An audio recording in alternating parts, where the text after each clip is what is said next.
주님의 이름으로 환영하고 축복합니다. 저는 오늘 여러분과 함께 허영심을 버려라 라는 제목으로 말씀을 나누고자 합니다. 요즘 많은 사람들이 페이스북이나 트위터 같은 SNS를 통해서 이렇게 많은 정보들을 수집을 하죠. 저는 근래에 들어서는 잘 사용을 하진 않지만 작년까지만 하더라도 제가 페이스북에 하루에도 몇 번씩 방문을 해서 다른 사람들이 올린 글들을 읽고 또 사진들을 보고 또 거기에 댓글을 다는 거예요.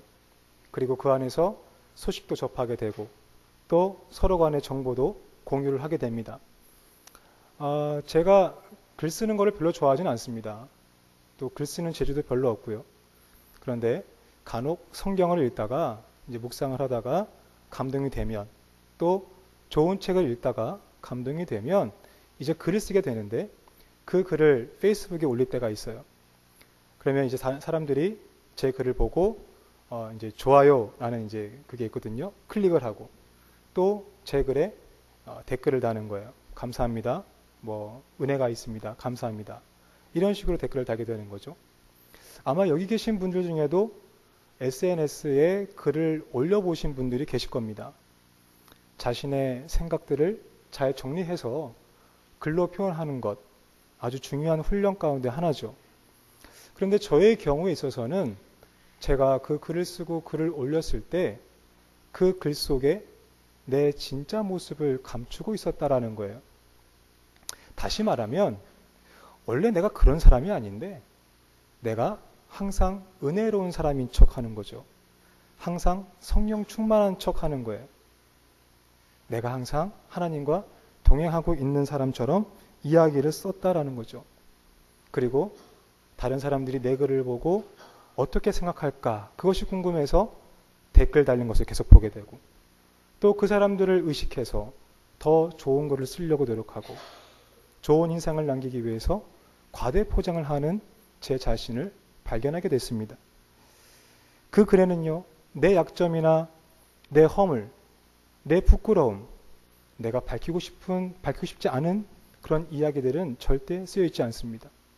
다만 내가 성취했던 것, 내가 다른 사람에게 보이고 싶었던 것들이 그 이야기의 주가 되는 거죠.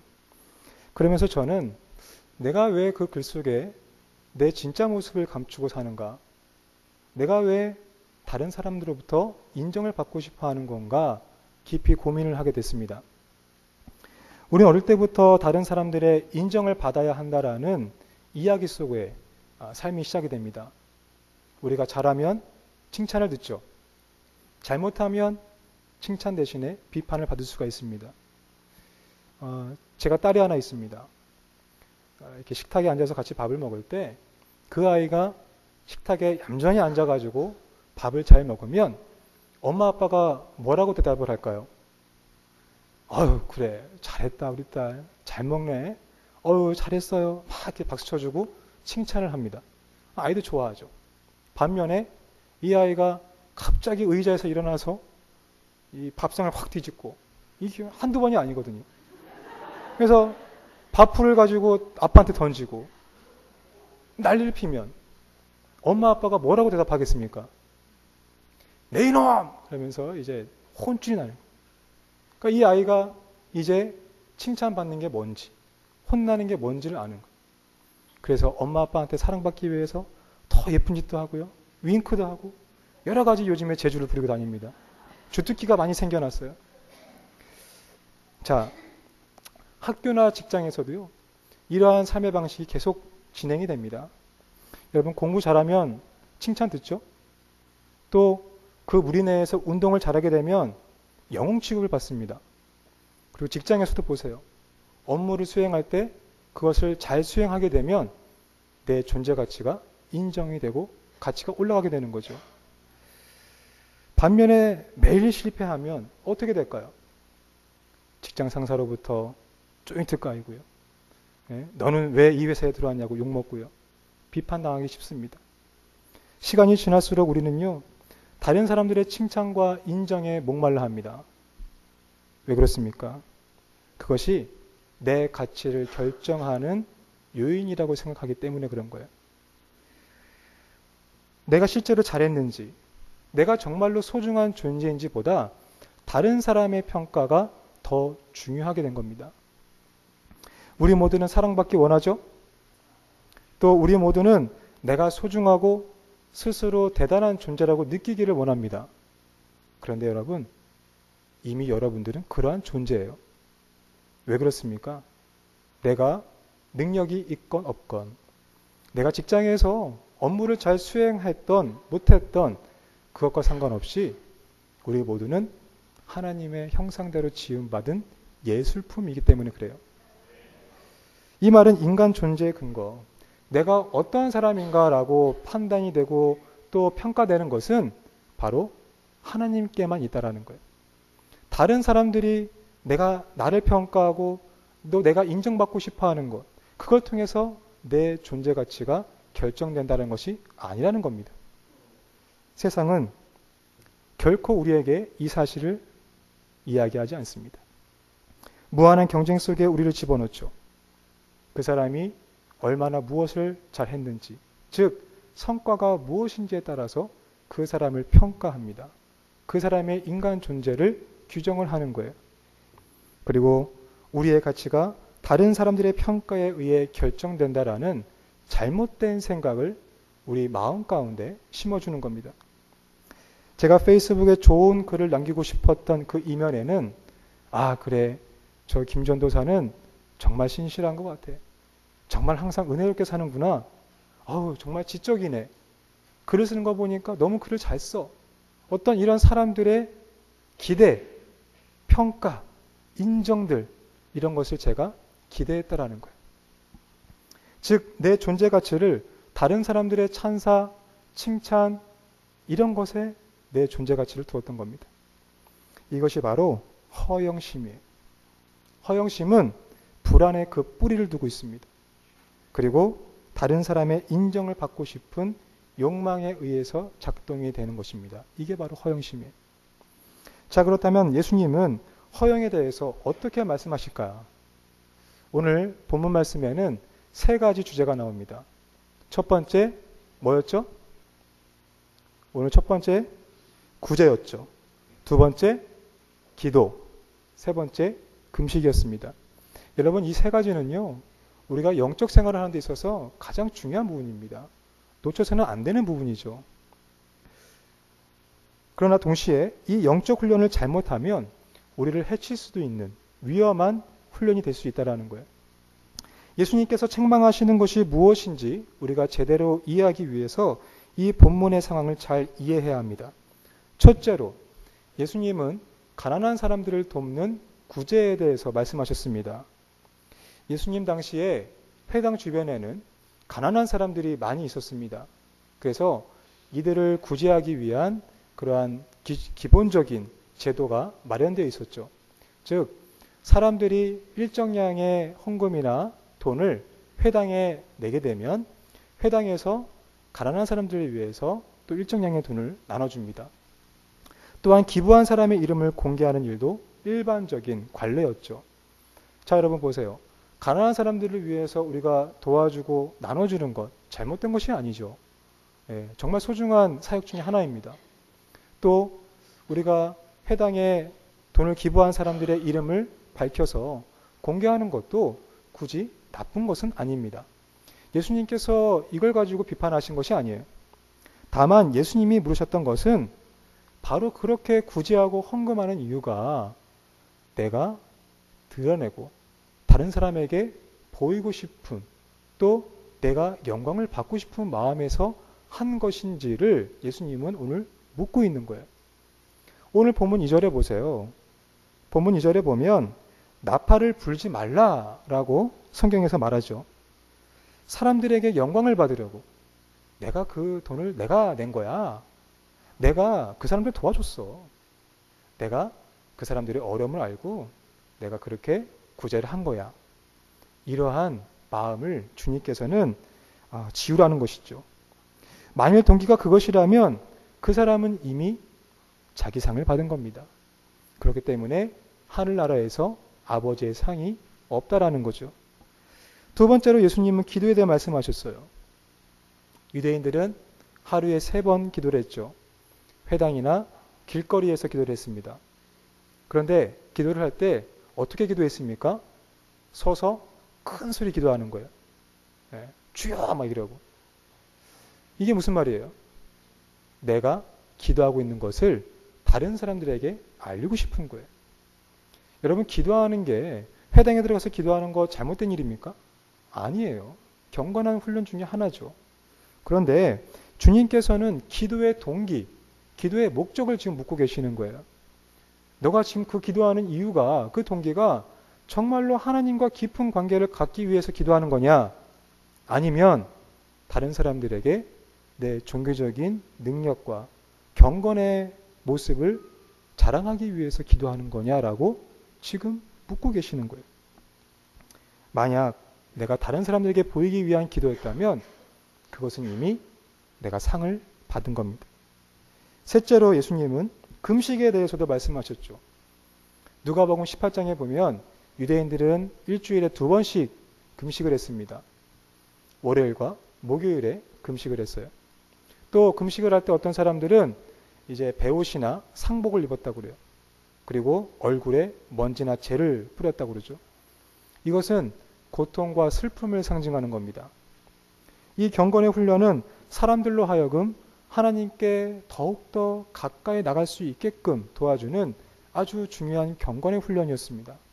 하지만 그 금식이라는 훈련 자체가 내가 다른 사람들에게 보이고자 하는 것이었다면 그건 역시 이미 상을 받은 것이라는 거예요. 자, 가난한 사람들에게 돈을 나눠주는 것, 구제하는 것, 또 하나님과의 깊은 대화를 갖는 그 기도, 또 하나님과 내가 더 가까이 가기 위해서 하는 금식, 이 모든 이 경건의 이 모습들은 너무나 중요한 훈련 중에 하나입니다. 그런데 예수님은 왜 그토록 심하게 질책을 하셨을까요? 그것은 진심을 다하지 않는 것, 외형적으로 다른 사람들에게 내 경건함을 과시하려고 했던 것, 다른 사람들에게 인정을 받으려고 하는 종교 생활로 전락했기 때문에 그렇습니다. 경건한 모습은 있는데 경건한 존재는 되지 못한 거예요. 저 역시 제가 목회자이기 때문에 설교를 자주 준비를 해야 합니다. 설교는 목회자에게 있어서 가장 어떻게 보면 아름답고 귀한 사역 중에 하나죠. 몇 주 전에도 설교를 마치고 내려오는데 몇몇 분들이 이렇게 말씀하시는 거예요. 전사님 너무 감사하다고, 은혜 받았다고. 제가 그 소리를 들을 때 제 마음이 어땠을까요? 기분이 나빴을까요? 아니죠. 기분이 좋은 거예요. 그런데 그날 밤에 제가 집에서 가만히 생각을 해보게 됐어요. 내가 그런 말을 들을 때 왜 내가 기분이 좋아지는가? 그리고 정말 하나님은 내가 그 앞에서 설교를 했을 때 과연 잘했다라고 칭찬을 하실까? 반문을 해보게 됐습니다. 설교를 준비할 때요, 제게 맡겨진 그 사역들을 감당하기 위해서 열심히 준비하는 것 중요합니다. 하지만 반면에 설교를 통해서 내가 누군가로부터 칭찬을 받고 싶고 인정을 받고 싶어 하는 마음도 제 마음 한켠에 있었다라는 거예요. 칭찬에 목마른 것이고 인기도 얻고 싶고 좋은 이미지를 남기기 위해서 내가 그 설교 준비를 하고 있었다라는 거죠. 저뿐만이 아니라 많은 사람들은 종교적인 행위를 칭찬합니다. 평소에 교회에 잘 보이지 않다가 어느 순간 교회에 잘 참석을 하게 되면 우리가 어떻게 반응을 하죠? 잘 나오셨습니다. 너무나 반가워요. 그동안 어떻게 지냈습니까? 우리 또 봐요. 우리가 계속 이렇게 칭찬을 하게 되죠.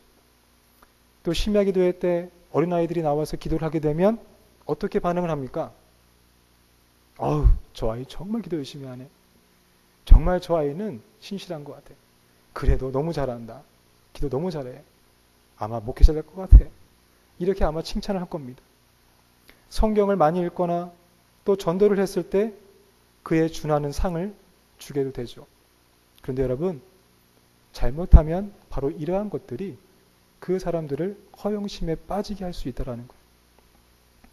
즉 허영심은 경건을 추구하는 사람들에게 교묘하게 다가오는 덫과 같은 겁니다.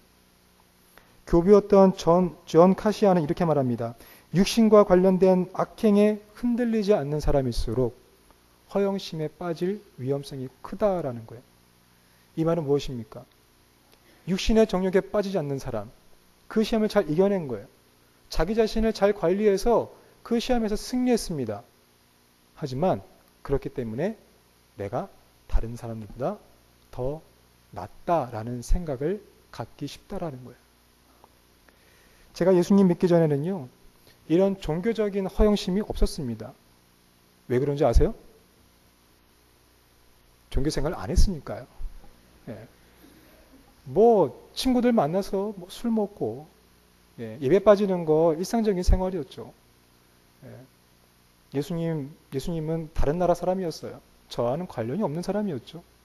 제 마음대로 사는 인생이었습니다. 제 스스로가요. 저는 제 신앙생활이 엉망이라는 것을 알고 있었습니다. 영적인 생활과는 동떨어진 사람이었습니다. 다른 사람들 앞에서 꾸밀 게 없는 거예요. 제가 다른 시험에는 넘어져도요. 종교적인 허영심에는 넘어질 수 없는 사람이었습니다. 즉 이 허영이라는 것은요. 많은 경우에 있어서 경건을 추구하고 종교성이 깊은 사람들에게 빠질 수 있는 위험한 시험 중에 하나라는 거죠. 허영은 마치 글 뒤에 내가 숨는 것처럼 또 다른 선행 뒤에 교묘하게 자신을 감추는 겁니다. 그래서 발견하기가 더 어려워요. 여러분, 율법주의가 무엇입니까? 하나님과 나와의 관계는 회복하지 않은데 내가 그 율법만 지키려고 노력을 하는 거예요. 선한 행동을 했는데 선한 존재가 아닌 겁니다.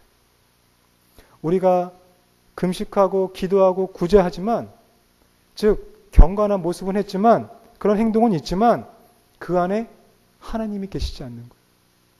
경건한 존재가 아닌 거죠.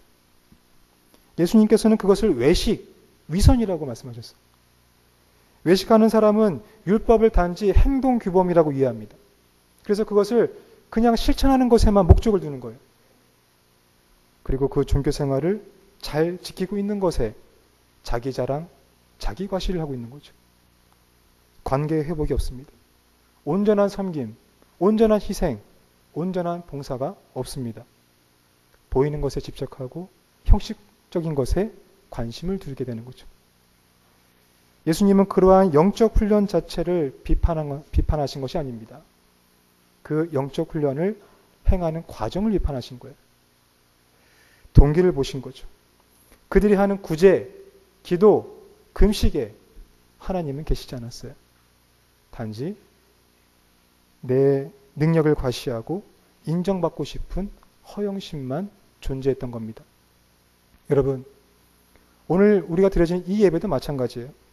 만약 우리 마음 중심에 지금 하나님이 계시지 않으면 하나님이 우리 예배를 어떻게 바라보실까요? 여러분들 주일날 아침에 일어나서 이 예배당에 나오실 때 과연 예수님 생각을 하고 나오셨습니까? 기도로 준비하셨어요? 사역자인 저도요. 아침에 일어나서 이 예배당에 여기까지 기도를 하지 않고 온 적도 있더라고요. 내 마음속에 하나님이 없었던 적이 있었어요. 예배하는데, 하나님을 찬양하는데, 기도하고 섬기는데 그 안에 하나님이 없었던 거예요. 하나님이 그런 예배를 보시면서 뭐라고 하실까요? 허영심만 가득한 예배. 여러분들이 지금 경건한 모습으로 이 자리에 앉아있지만 여러분들 마음속에 지금 하나님이 없다면, 하나님을 예배하지 않는 마음이 없다면, 다른 생각을 생각하고 다른 것을 추구하고 있다면 이 예배는 허영심으로 가득 찬 예배밖에 안 된다는 거죠. 자, 그렇다면 허영심에 대한 해결책이 무엇일까요? 어떻게 하면 우리의 이 허영심을 버릴 수 있을까요? 예수님께서 제자들에게 제시하신 방법은 그들이 어떻게 구제하고 기도하고 금식해야 하는가에 대한 거는 것이 아니었습니다. 다만 어떠한 마음 자세로 해야 하는지를 말씀하셨어요. 즉 그러한 영적 훈련을 할 때 그것을 실천하는 사람의 마음 상태를 하나님은 말씀하고 계시는 거예요. 첫째로 예수님은 구제할 때 오른손이 하는 것을 왼손이 모르게 하라고 말씀하셨죠. 여러분 이게 가능합니까? 오른손과 왼손은 한 몸이죠. 한 지체예요. 어떻게 한 지체 내에서 하는 일을 모를 수가 있겠어요? 말도 안 되는 거예요. 그런데 이 말의 뜻은 무엇입니까? 내가 구제했던 것 머릿속에서 다 지우라는 거예요. 잊으라는 겁니다. 내가 그동안 구제했던 것, 남을 도와줬던 것, 섬겼던 것, 헌신했던 것 다 잊어버리라는 거예요. 지우라는 거죠. 버리라는 거예요. 그리고 그것에 이어나오는 보상 심리까지도 없애라는 겁니다.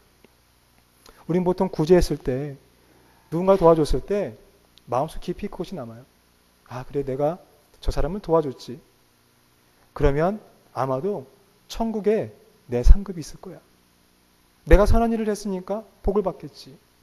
아마 내 자녀들이 잘 될 거야. 이러한 보상 심리까지 주님께서는 지우라고 말씀하셨어요. 둘째로 예수님은 기도할 때 문을 닫고 기도하라고 말씀하셨어요.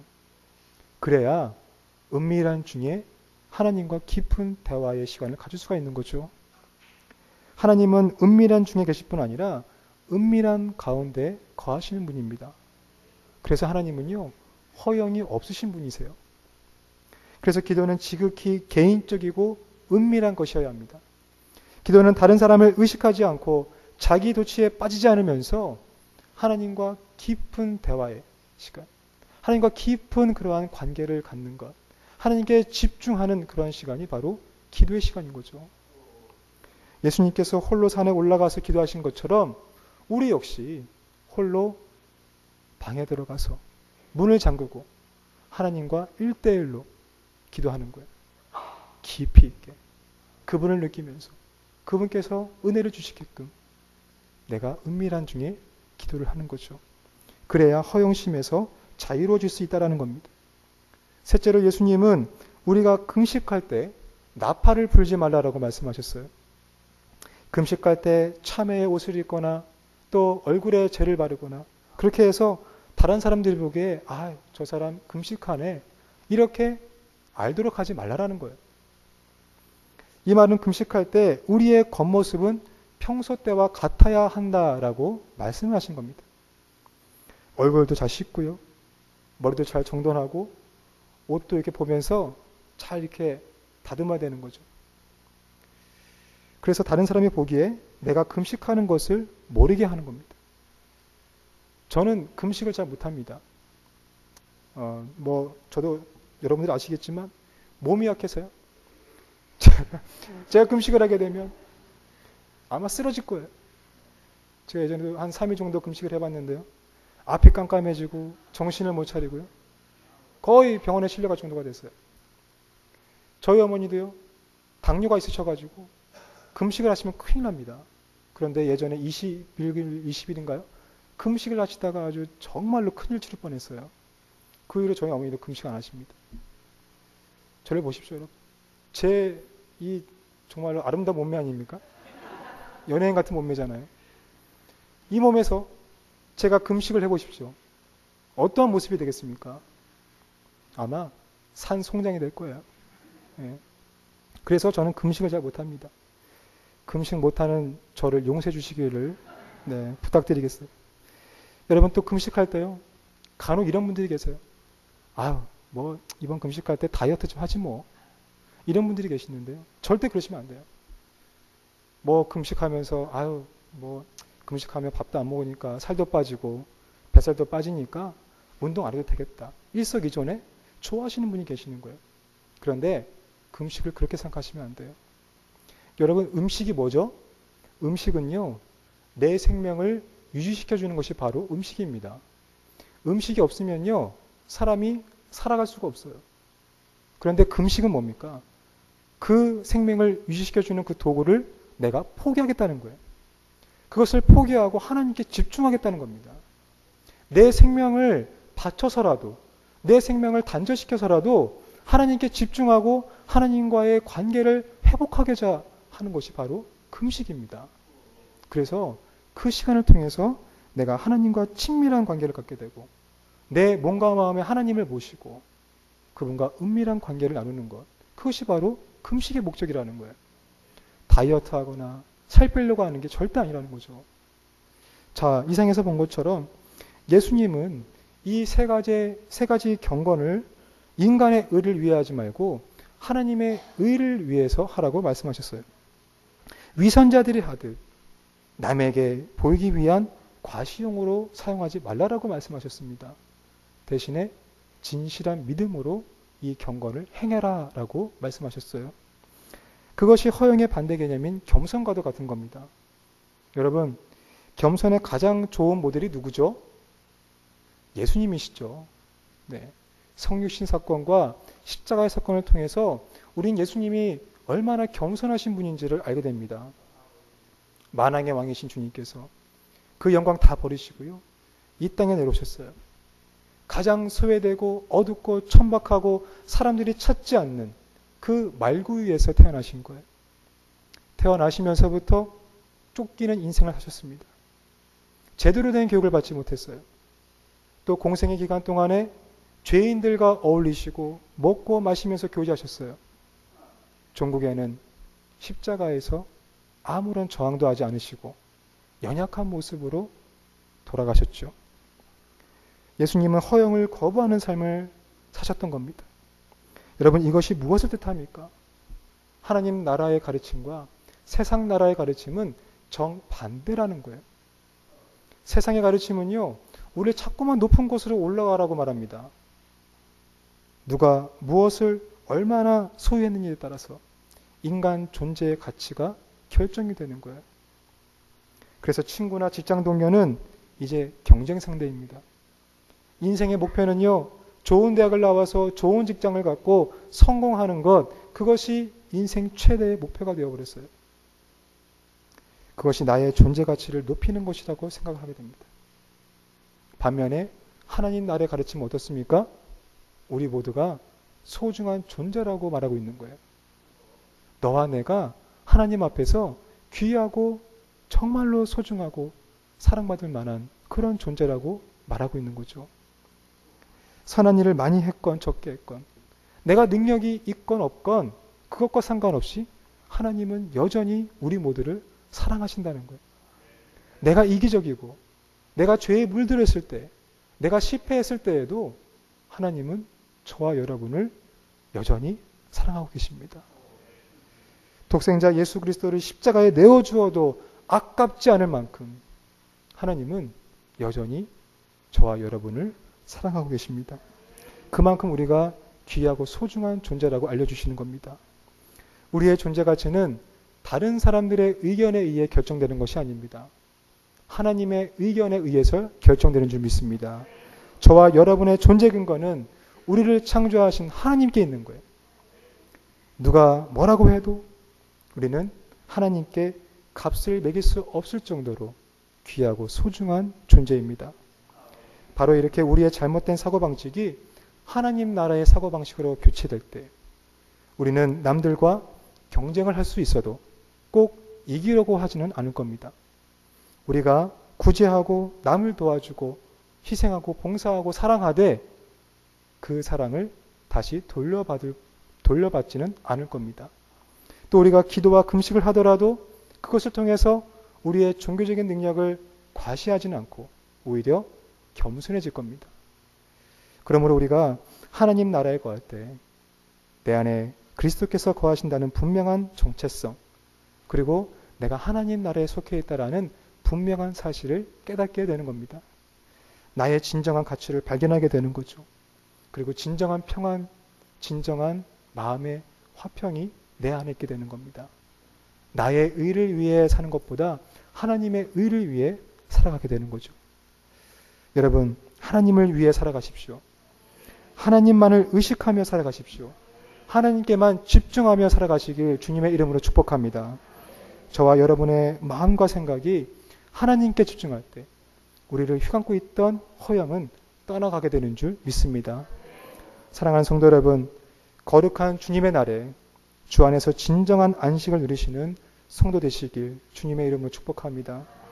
다른 사람이 뭐라고 하든지 상관없이 내 안에 그리스도께서 거하시고 또 내가 얼마나 가치 있고 사랑받는 존재인지를 깨달아서 허영심에서 벗어나 자유함을 얻게 되시는 하나님의 귀한 백성 되시길 주님의 이름으로 축복합니다. 기도하겠습니다. 사랑과 은혜가 충만하신 하나님, 우리에게 오늘도 생명의 양식을 허락하심을 감사합니다. 오늘 드려지는 이 예배 가운데 하나님께서 함께 하심을 믿습니다. 우리 마음 중심에 오직 하나님을 모시고 이 예배를 통해 하나님과 친밀한 관계의 회복이 있게 하여 주시옵소서. 다른 사람들에게 내 믿음을 과시하고 또 보이려고 하는 그 허영심을 버리게 하시고 오직 겸손함으로 우리가 하나님께 나갈 수 있도록 붙들어 주시옵시고 무엇보다 서로 사랑함으로 우리가 하나님 앞에 귀하고 소중한 존재임을 깨닫게 하여 주시옵소서. 그리하여 위로받기보다는 위로하고 이해받기보다는 이해하며 사랑받기보다는 사랑하는 삶을 사는 하나님의 백성 되게 하여 주시옵소서. 이 모든 말씀 우리를 사랑하시는 예수님의 이름으로 기도합니다. 아멘.